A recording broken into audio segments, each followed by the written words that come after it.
Сәлем достар, бүгін мен сіздермен вопипай тортының рецептімен бөлісетін боламын. Ол үшін ең алдымен шоколадымызды маймен араластырып, су буында ерітіп алуымыз керек. Енді 4 жұмыртқамыздың үстіне қантымызды салып, миксермен жақсылап араластырамыз.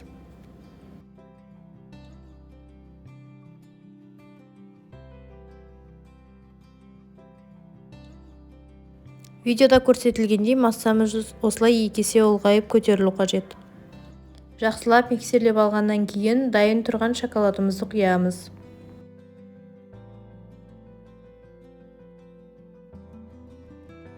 Енді електен өткізілген ұнымыздың үстіне какао ұнтағын және разрыхителді салып, видеода көрсетілгендей 2-ге бөліп салып, ұнымызды араластырамыз.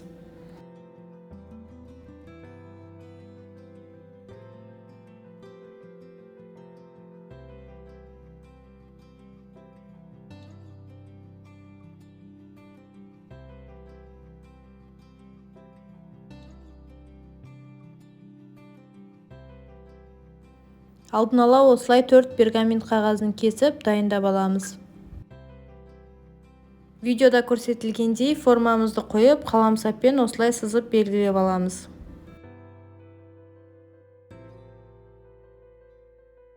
Міне пергамент қағаздарымыз дайын. Енді осыған дайын болған массамызды құйып пісіреміз. Теңдей 4 бөлікке бөліп саламыз. Әр коржымызға 5-6 қасықтан салынады.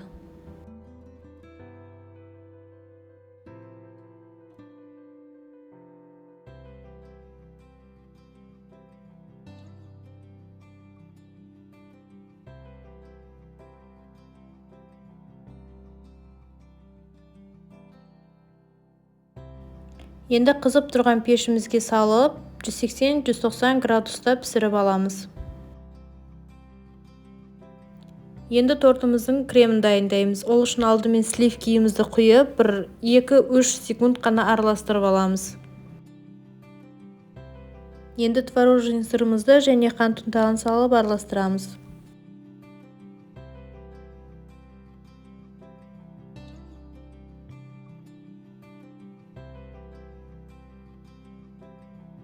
Енді тортымыздың корждарын жинаймыз. Арнайы кондитерлік мешокқа кремімізді салып, пакетіміздің басын кесіп, осылай формасын шығарып, тортымызды дайындаймыз.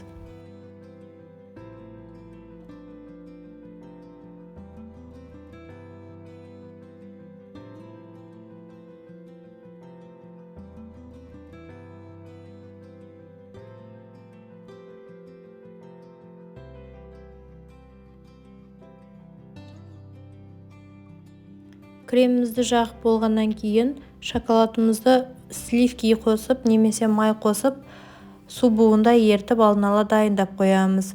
5 минут 10 минут суытып қою керек, креміміз еріп кетпейтіндей. Видеода көрсетілгендей шоколадымызды құйып шығамыз.